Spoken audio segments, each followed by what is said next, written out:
Hello, everyone. We are back with a new interview on Human.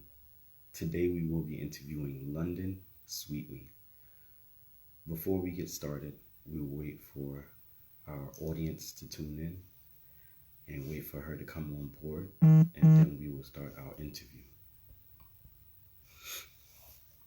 It's been a long time. I know it's been close to like 5 months um, that we've been absent, and so this interview will be amazing. I look forward to an amazing interview today.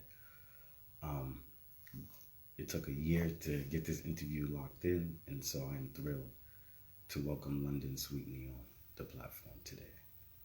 So, thank you for tuning in today, guys.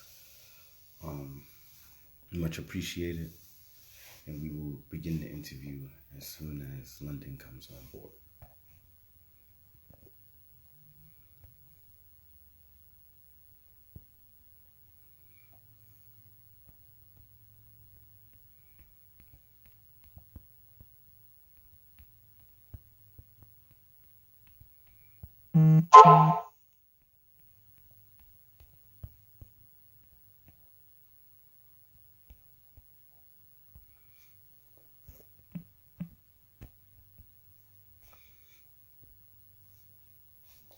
Here we are. She has officially joined. I can't wait to bring her on. Let's go ahead and do so now. Hello, Coach. Nice to see you once again.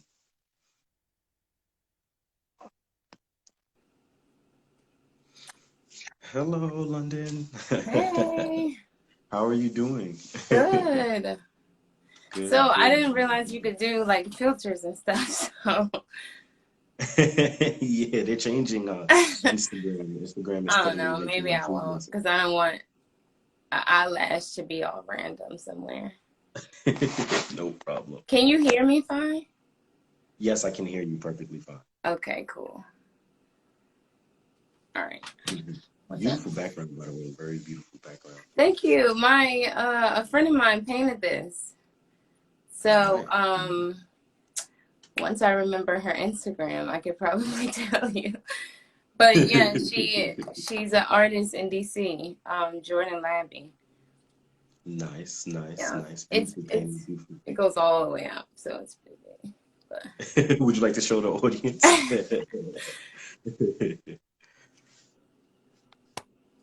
Wow, that is nice. That's a very nice piece of art. Yes, Yeah, it it's is. called People Fight for Their Life.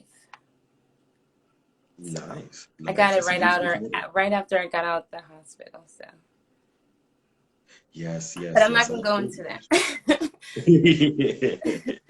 Indeed. Number one, it's a beautiful Sunday. I'm happy to finally have you on board.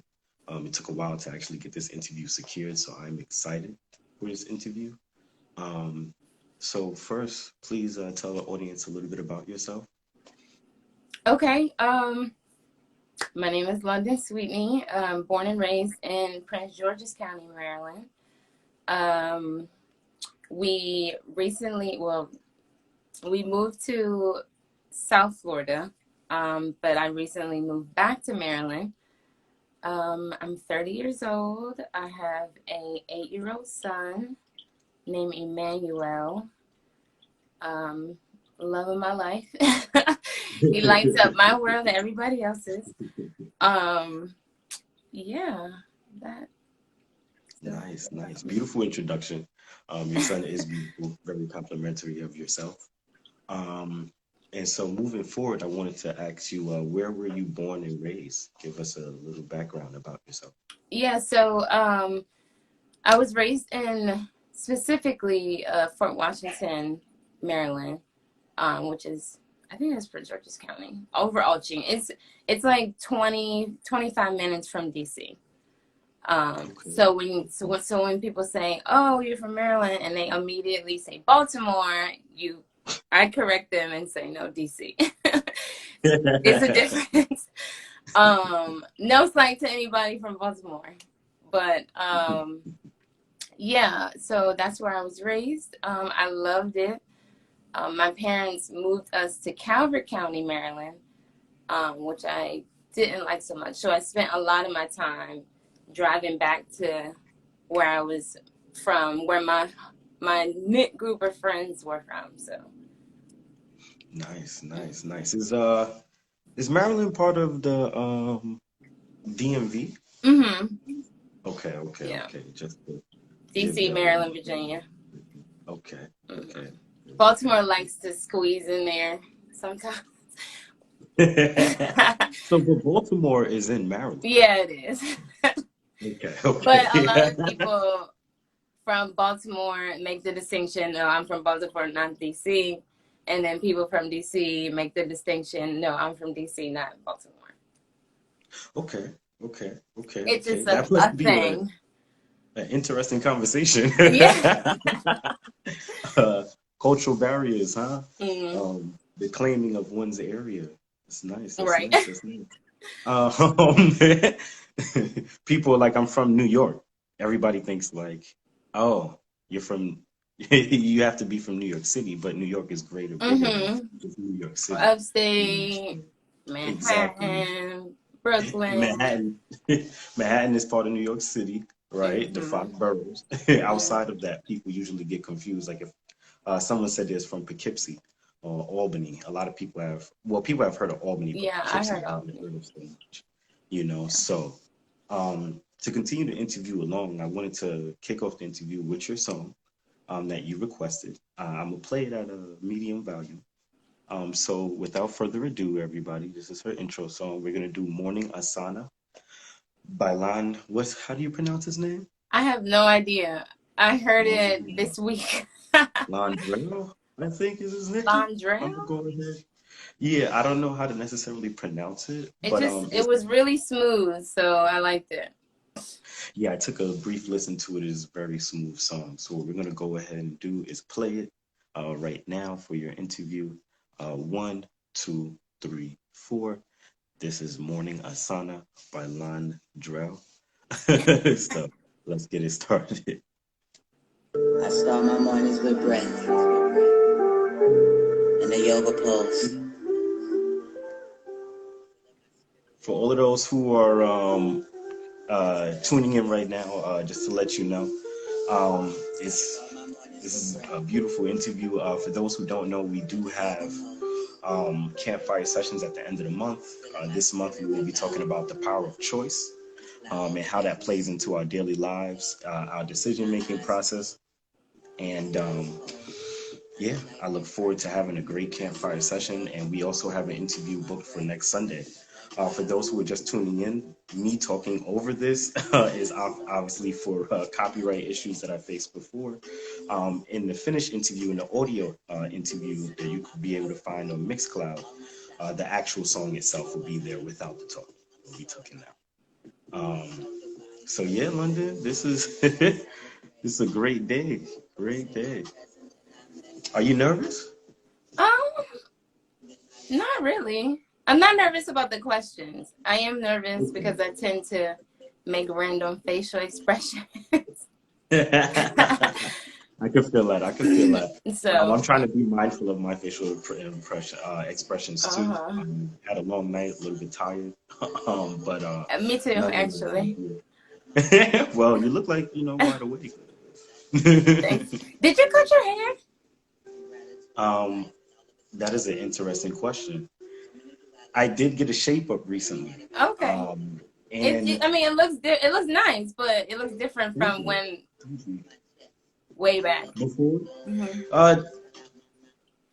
Did you think that I had a lot of hair? I don't know.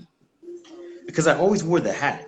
Was it at the time I was Maybe wearing the that's hat? what it is, a hat. Yeah, a lot of people mistake me a lot of people mistake the fact that I don't have a lot of hair, Okay. because I was constantly wearing the hat, and so a lot of So people we thought that probably just put hair on your hair under the hat. He must have right, hair. right. And then I went Okay. and got a haircut recently, so that's why it looks kind of fresh and new. And then I just cut my beard also. I shaved it. Okay. Yes, indeed. Yes, indeed. Thank you. Definitely gives the ego a little boost. Ah!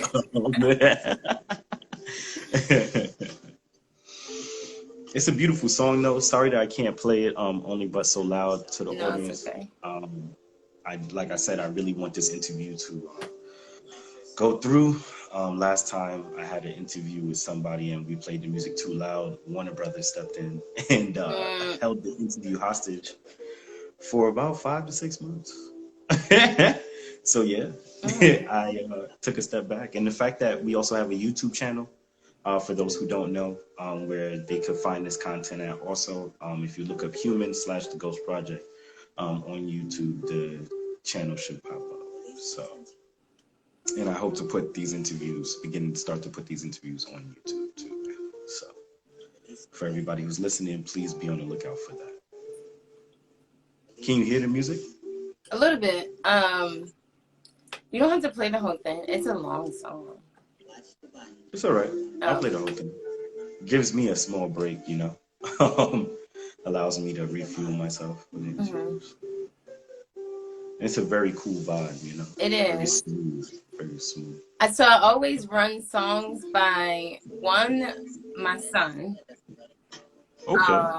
because he's super musically inclined, and the moment it's not a good vibe, he'll be like, cut that off. So I played it. I was like, do you like this song? So he liked it, but then I went to play it again because I really liked it. He's like, don't play that again. Oh, okay. So he disagreed. So maybe I liked it a little bit more than he did, but Yeah. But it's cool that he's musically inclined. yeah. So, well, without further ado, what we're going to do is we're going to continue the interview. Hmm. Um, I know I asked you where were you born and raised, but I didn't ask you how was it growing up there? I loved it. Actually, that was one of the reasons why I came back. Um, it's one of Prince George's County is, if it's not the most, it's one of the most. I don't want to screw up the whatever it is. But it's the most affluent African American county in the United States, I believe. Mm. Don't quote me. Somebody Google that. But so it's like, to me anyway, it's like the mixture between like that country nice, everybody speaks to each other, everybody waves. You know your neighbors. My grandma's neighbor brings her over tomatoes. My mom says it's the most in the USA. Thanks. um yeah, so I like that aspect, that I could walk out the house and wave and somebody will wave back. And I feel as though a lot of who I am as a person is because I was raised in this area around other like-minded Black people. That's just a fact. And I moved back to Maryland so that my son can have that same upbringing, regardless if after he gets a certain age we go elsewhere, fine. But I want his base, his root to be in Maryland. Nice, nice, nice, nice. Mm-hmm. You would say that the area is has a lot of hospitality. I think so. Very hospitable. I think so. I did meet this girl. She's from Pennsylvania. Mhm. And she was like, "You think people here are nice?" So, I mean, I think so. I mean, somebody turns out in front of you, they're, waving, "Hey, sorry," or letting you go, and like in the car. It's not like New York drivers, like nothing Yeah, like you very guys. good. But I think so. What was one experience that you had at a young age that you'll never forget? Ooh. Okay, so this might seem a little immature. But anyway, so I don't know how old we were. But we used to vacation. We actually used to vacation in Florida a lot, every summer. We had a timeshare, so we would go to Orlando every summer. And I remember it was really, really late. We would drive all the time. We wouldn't fly. So it was really late, and we had to check in to our little hotel place or whatever. But everything was closed. It was super late.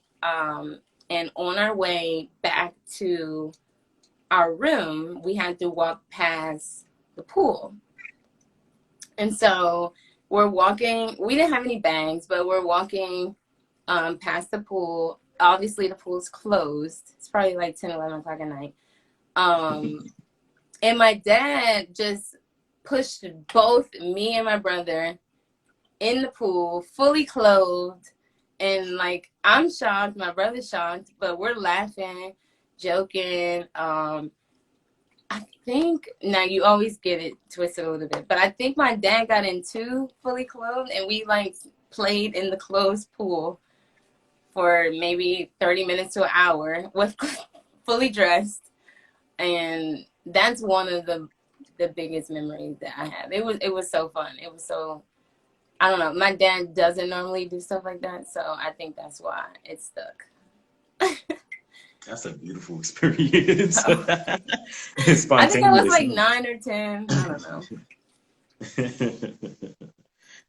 I bet the dryer had a hard time, huh?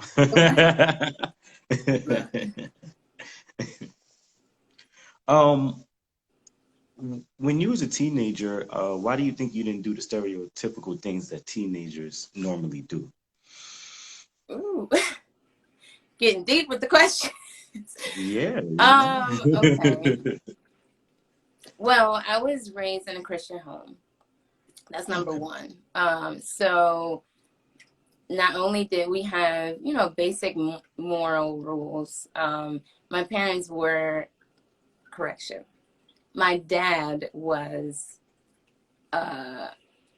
rather strict, in my opinion. Hindsight. But that being said, me and my older brother, we were only a year and some months apart. And he did whatever he wanted to do. Like, that was the rule. He didn't care.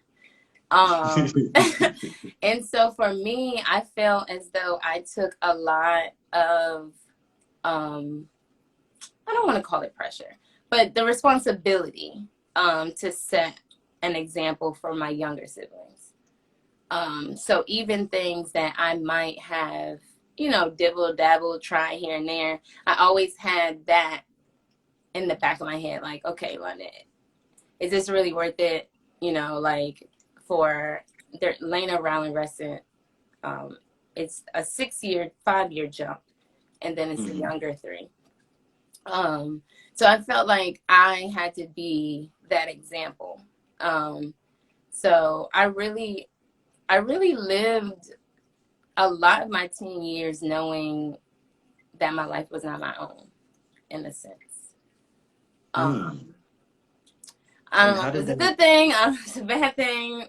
Been journaling through some stuff. So, but it's just fact that a lot of things that I decided not to do really had a basis on wanting to set the tone for my siblings. And how did that impact you in your process when you were growing up? It kept me out of trouble. I didn't do half the things, like you said, I didn't do half the things that most people did growing up. Even in college, I went to a Christian college. I was an RA. So there were no drunken nights, nights you can't remember. It wasn't any of that. So I didn't party much. Now that you're on the topic of college, I see that you went to the Messiah College. Please tell people about your experience there and educate the audience as to what the Messiah College is. So I wanted to go to Temple. I wanted to go to Temple University. That was my dream school. But I found out that I applied too late. So I didn't get in. They probably had my application was just slid to the side. But so I ended up applying to Messiah College because I found out that they were sister schools and I could do a year at Messiah and then go to Temple. Okay. So that's what I did. I spent my freshman year at Messiah College. It's a small Christian college, and it was called Grantham when I went there. Now they changed it to the bigger city, Mechanicsburg, Pennsylvania. And so I think we were like 3%. That was hilarious. I was a bit of a culture shock, I feel like, for some of the people that I met there. And it was a culture shock for me as well. But I got used to it. They got used to me. And so after that, I went to Temple for my sophomore and junior year. Technically, I was a Messiah student, but I got the Temple experience. So I was able to do that. And then I went back my senior year. I had to finish at Messiah. So that's what I did. Nice. Yeah, it was really cool. I love Temple. I'm a Temple alum at heart. Nice. How long were you in college totally for? 4 years. 4 years. Standard. Okay. You're receiving a lot of love right now. It would have been 3 if I didn't change my major, but. Oh yes, let us speak about that. What made you cross over from politics into human development and family Human science? development and family science. Well, for anybody out there that is going to college, if you hate your major classes, that is a tell whatever you say it, however you say it, that maybe you should switch your major. So I was going in to be a lawyer. My whole life, people were like, oh, you should be a lawyer. So I was in criminal justice in high school. I was in mock trial. So I was going to be a lawyer. So I went in as a politics major because I thought that's what you had to do to be a lawyer, basically. I was taking all my major classes and was so bored. So I really had to think, look in and say, like, maybe that's not your interest. Maybe that's not really what you want to do. I knew I love people. I love to help people. My goal was to be a marriage and family therapist. So I took up human development, family science, and literally fell in love with every single class. I would retake every single class all over again. Like, yeah. So, and I have a multicultural families minor, but at Messiah College, taking 4 ethnic classes gives you a minor. So, what is something that you learned that you could share with the audience from studying human development and family science? One of the main things that stuck for me was kind of going back to what I was saying of your life is not your own. Like everything and everyone is interconnected, whether you like it or not. So your decisions will affect someone else, and someone else's decisions will affect you in some way, shape, or form. Not saying that has to be the reason why you make a decision, but just know that it does. The butterfly effect. It does. Everything is interconnected, especially a family. And so, how dad comes home from work trickles down to how the child develops emotional skills and communication skills. How Mm. mom manages her communication affects how, if everything is interconnected, basically, is what I took away. I kind of knew that, but yeah, having the education to kind of back that up was cool. That was beautifully said. Beautifully Was said. it? It's like, no. Yeah. It really was. You had me gripped. I was really listening to you for sure. I love learning from the people that I interview. I think that's one thing that is special about these interviews is I learn at the same exact time as my audience does. So, moving on, um,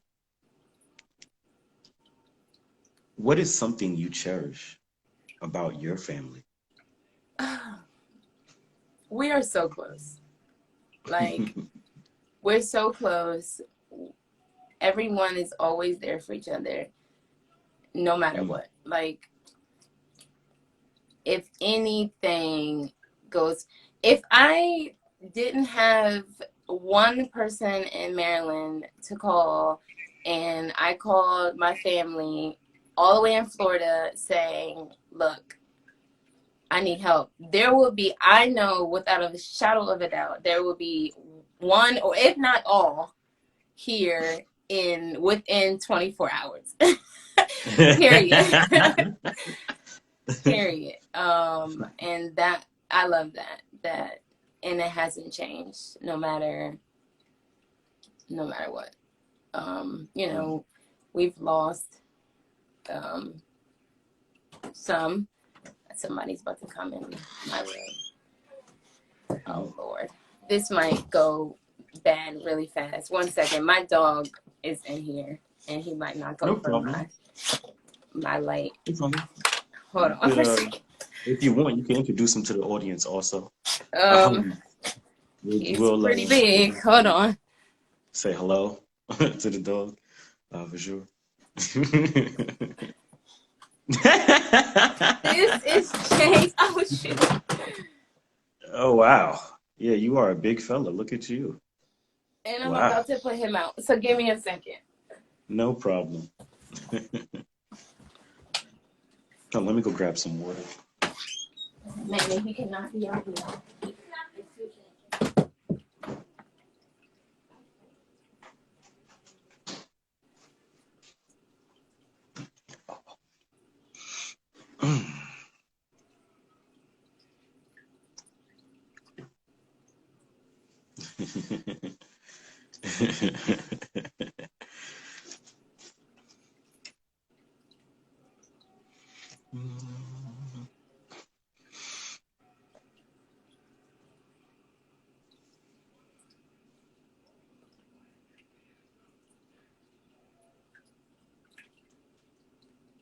We are waiting for London to return. She will be back in just a second. Um, here we go. Okay, sorry about that. It's no problem. He is a cute dog. Mom said James. His name is James. He's cute, but he is a handful, to say the least. Indeed. I can Whew. see. Literally, he's a handful. My heart is beating so fast. Okay. Oh, one more question before I play the next song. Mm-hmm. What I want to ask you is, what is something that you find to be important about family, in terms of how they are connected, you know? Mm-hmm. So, Probably communication. mm, Keeping that open flow, making sure everyone is heard, um, and no one assumes that um, someone is okay, or everything is everything. That you check in, um, ask questions, have those uncomfortable conversations. I think that's important to communicate. And I feel as though once you get over the hurdle, or If that makes you nervous, once you get over the hurdle of communicating, it makes it easier to connect and feel close. So, Mm. Communication is key. It's very important yeah. and something that sometimes is undermined, right?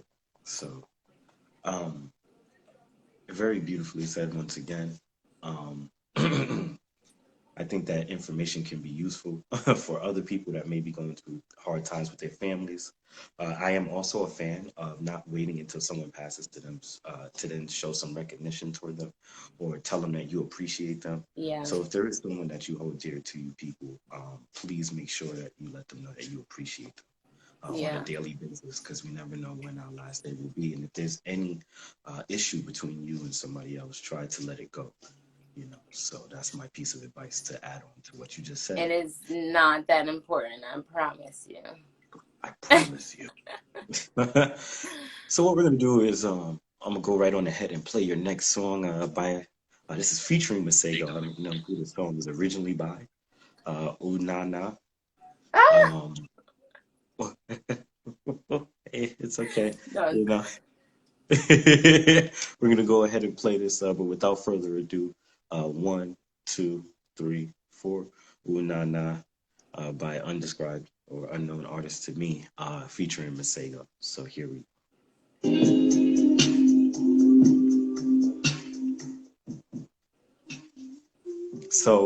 so far this is great. What you can do is, if you want, you can start, responding back to comments at this time. oh, Let I me, don't do this live thing. I've literally never gone live. Let's see. it's no problem. It's no problem at all. Um, some people are new to it. It takes a while to get a feel for it. When I first was going live, it was difficult for me to make the adjustment. Uh-huh. And then also I get nervous from time to time because it's live. Right. I remember the first time I went live, what I had to stop doing was I had to stop paying attention to everything that was going on. Like the time, how many people are tuning in, and at the same exact time watch the comments, right? That's funny Um, because I could see my mom's, but other than that, like I haven't paid attention to the comments. I don't know what I'm looking at, honestly. I'm just staring. it's no problem. You can keep Probably staring. make sure I'm not making any crazy faces. You know what I'm kind of curious about actually right now is I've watched other people's live videos, and Instagram has this thing where they used to cap it at an hour. Mm-hmm. And I have a strange feeling this interview is going to be more than an hour, right? And so, hello, somebody just recently waved. How are you doing? Okay. Welcome to Human. First and foremost, this is our interview with London. But to continue back into what I was saying, so what I'm hoping for is that I do not have to end this video at an hour and You then make this may. part one and then do a part two, which is fine. Oh, okay. But I'm hoping that what I'm seeing is true. That Instagram kind of changed it to where you could just stream almost, I guess, for as long as you want. I have no idea. I don't know, so I But can't. I we'll see can't what help you there. happens. Yeah, no problem. No problem.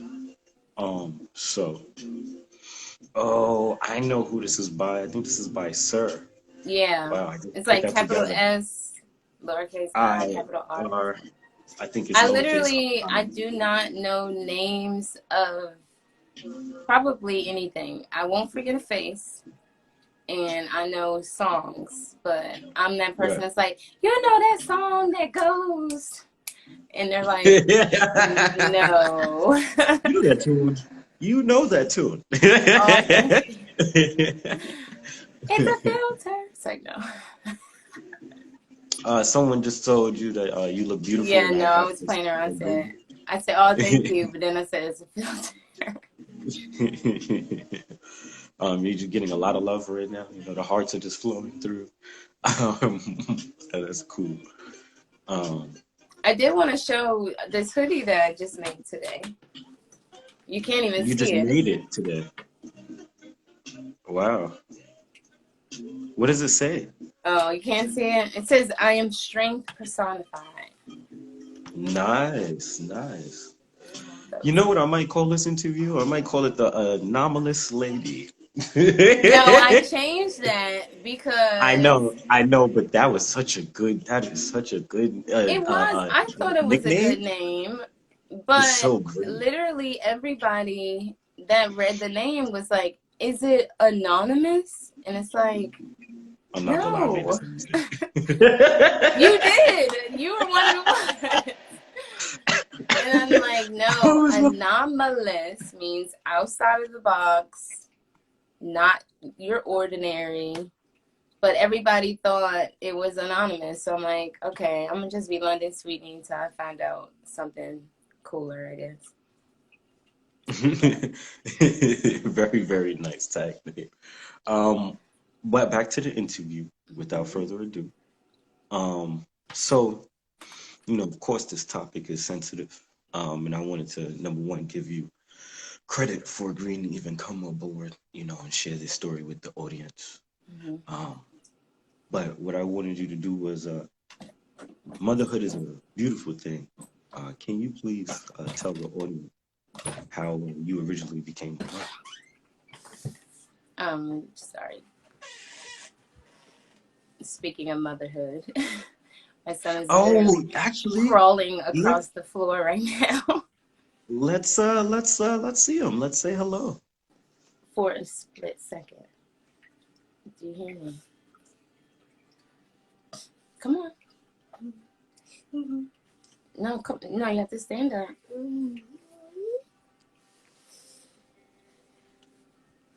Hey, what's up, little man? Don't kick down that thing, please. No, you have to just kick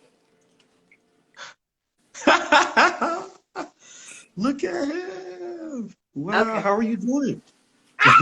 Goodbye. Love you. Close the door.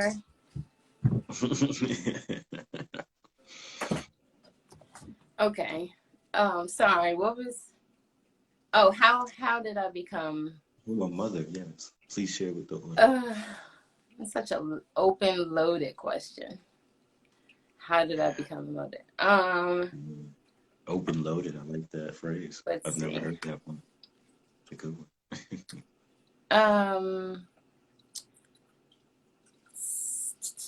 Can you give some other breakdown questions? Oh, some other breakdown questions. Well, I mean, it's okay. I mean, you just want the well, whole. yeah, you could tell the whole story. That is fine. That is fine. Or you could tell what you're comfortable with. That's fine by me. Um, I didn't have too many other breakdown questions to lead up into because I didn't really originally know how I was going to approach it. To Mm-hmm. be honest with you, it's something that I kind of worked on, Okay. but just didn't know how to necessarily, what I'm saying, Okay. approach the No questions. problem. So, um, basically, I went out with a group of friends, shortly after I graduated from college. And sorry, give me a second. No, absolutely not, sir. Something. Absolutely not. Please, not again. Motherhood is beautiful, isn't it? Your mother is beautiful.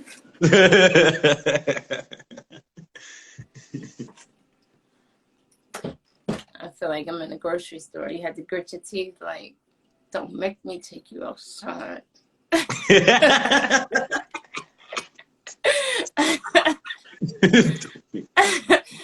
And keep that smile on your face, But they know. It's like, no. What are you doing? What are you doing? Right. So no. So I went out with a group of friends. No, let me just be a little bit more specific. I went out with a friend to it was a birthday party. And I remember drinking a little. And look, my mom's on here, so I'm like, no, but I was drinking a little. But to be honest, I wasn't a lightweight. I could hold my liquor. Okay. So um so I had a little bit. I remember driving to the party. And I remember going into, it was a club like setting, but it was rented out just for the birthday party. So it wasn't like a whole bunch of people that we didn't know there, especially in the beginning. And so I remember getting a drink, or one of his friends handing me a drink, I guess, to clarify. And then after that, nothing. It's gray, it's spotty. There's a little bit of memory of me sitting like on the side of a curve. The party was over. Then I have a little bit of memory of stopping by a McDonald's. A little bit of memory of going back to his house.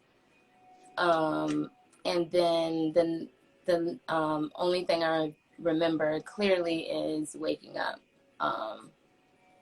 in a room with him and 3 other friends. So unfortunately, as you all know from the whole Me Too movement and things like that, a lot of times the first thing a woman thinks is, what did I do? So immediately I went into shame, that I couldn't remember what happened. I was embarrassed. Sorry, I'm reading comments. It's okay. I have healed through this, so it's okay to speak about now. But yeah, so I was embarrassed that I got to that point. I kept on saying, I can't believe I got to that point. I can't believe I got to that point. Can't believe I can't remember what happened. So I've asked several times. I asked them over and over. And, I don't know if you know, but for those who have had those drunken nights, like, for example, I had a friend that he got tore up. And the next morning, we're laughing like, bruh, you were doing this, you were doing this, you fell, da da da. So it's like we're telling him all this information. He's like, wait, what? And laughing and stuff. So I'm expecting almost that same treatment. So I'm asking questions to try to get answers of like, okay, so what was I doing? Who was I with? Like, well, where was I? Well, where were you? And I didn't get anything. There was no inclination of that I needed any type of information that I was asking. So I told my oldest brother about it, Ricky, and it was kind of like a night of shame that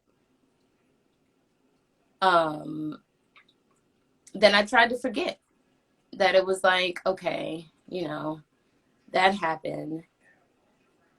I skipped over the fact, because it's a little vulgar, I apologize, but I skipped over the fact that when I went into the bathroom that morning, I had blood in my underwear. I was a virgin at the time. So the question was, what happened? Like, I need to know what happened. And like I said, there was no answers. So again, I pushed it aside. I stuffed it deep, deep, very deep. And I tried to forget about it. And I thought I had successfully forgotten about it and moved on from that one night that I couldn't remember. And then 3 months later, I started being super, super tired. My breath started getting tender. And although I hadn't, had well, as far as I knew, I have, had a boyfriend that, I did things with, everything else but type thing. And so I was asking my friend that I worked with at the time, like, can you get pregnant like that? Like, and she's like, no, you don't have anything to worry about, London. Like, you don't have sex. You can't get sex from it being down there. It has to be in. And so I'm like, are you sure? Because I'm Googling what I'm feeling, and this is coming up as pregnancy symptoms. So it honestly turned into a joke, because she was like, you're being ridiculous. And the more you worry, the more you're going to have those symptoms. So we went down on our lunch break on some random Wednesday, and she's like, just go take a test and you'll see that you're not, so you can stop worrying.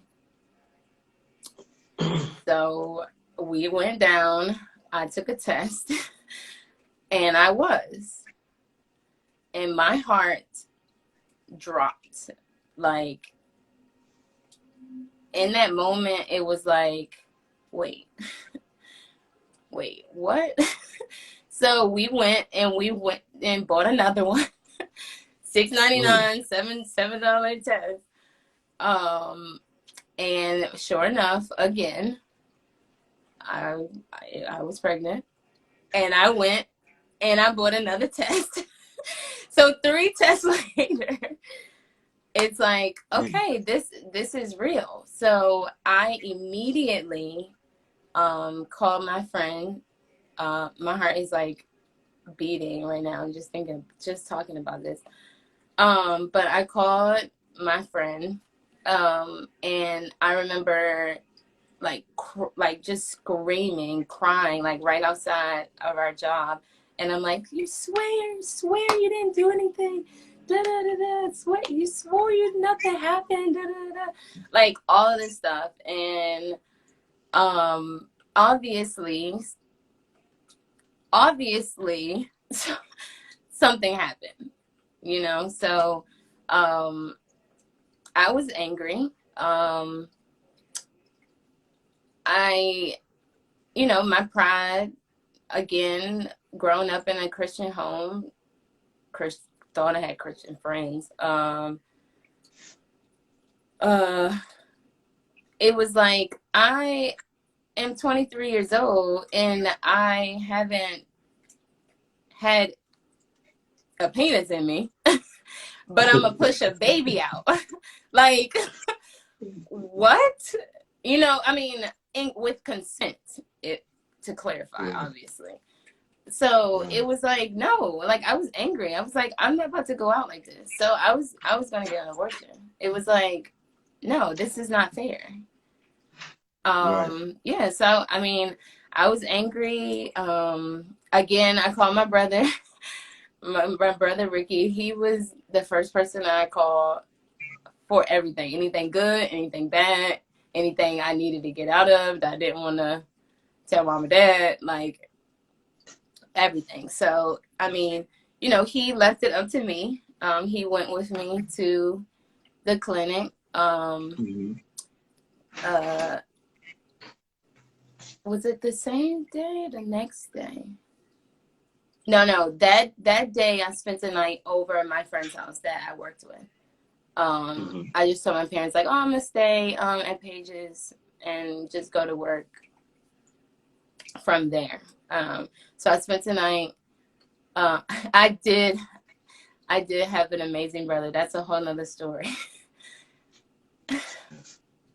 Which sounds horrible. He was amazing. He passed last year, but I still hold him very close. So I spent the night over at my friend's house, and I was going to get an abortion. Like, I set the appointment. It was like, all right, this is what it is. Because, like, if I was going to get pregnant, like, let me have sex and enjoy it, at least with, you know, somebody that I was emotionally, physically attracted to in any way, shape, or form. Right. So I was angry, to say the least. But I couldn't do it. That day, I think I had like a 3:00 appointment. So I went to work. I couldn't stop crying, so I kept on like getting up from my desk, and like I remember my supervisor, I think she saw me like get up pretty frequently, so she called me into the office. Sorry if this is so long. It's no problem. Okay. We have before the hour is up, we probably have roughly 9 more minutes. Okay. So. Okay. So she called me into the office, and she's like, you know, what's going on? And obviously I couldn't hold it back. And I told her I was going to get an abortion. And I'll never forget that she actually talked to me, and she said, look, I can't tell you what to do and what not to do, but I got an abortion. And she's like, and I'm married, and I got an abortion, and I think about that every day. And so, and you know, I honestly, I feel as though it's up to the woman to decide what she wants to do. Honestly, that is what I truly believe. But, and for those that have, I understand. You know what I'm saying? It's like, in that moment, it's like, you're making a split decision, honestly, because you get, what, 24 hours? I mean, you get, I was super close because I didn't find out I was pregnant until I was 3 months. So I was like right at until I couldn't even probably get one. But anyway, but I sat and I thought to myself, I knew I could be a good mom.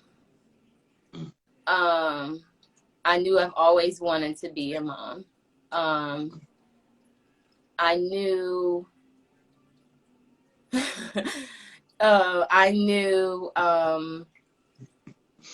that once I got over the hurdle of telling my family, then I didn't care what anybody else thought.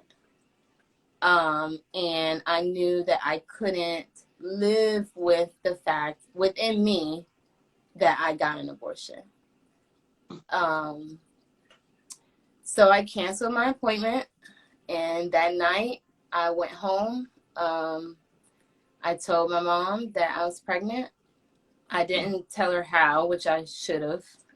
That's a whole nother story of still continuing to cover and try to protect and feel like it was my fault anyway, and not be truthful to what really happened, and how I got pregnant.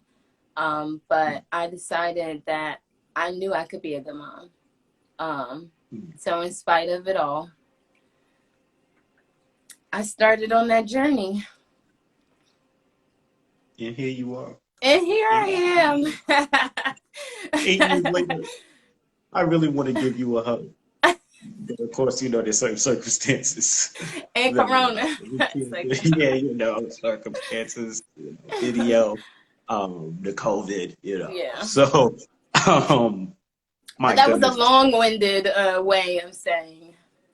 That was. I became a mom through a sexual assault.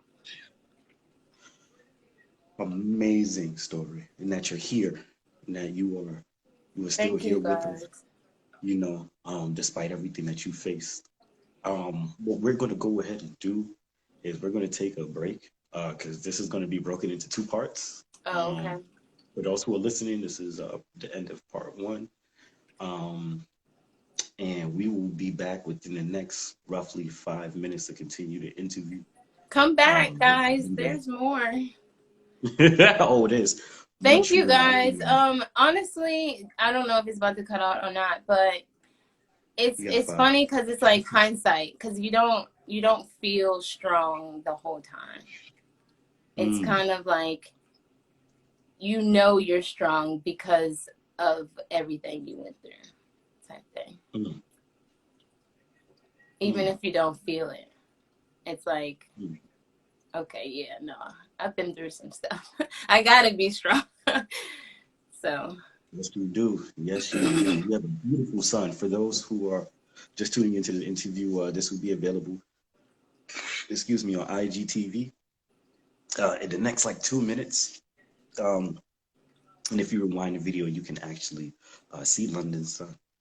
So beautiful, beautiful young man. And so what we're gonna do is, without further ado, signing off for right now. Peace. Everybody's human. Please return back for part 2.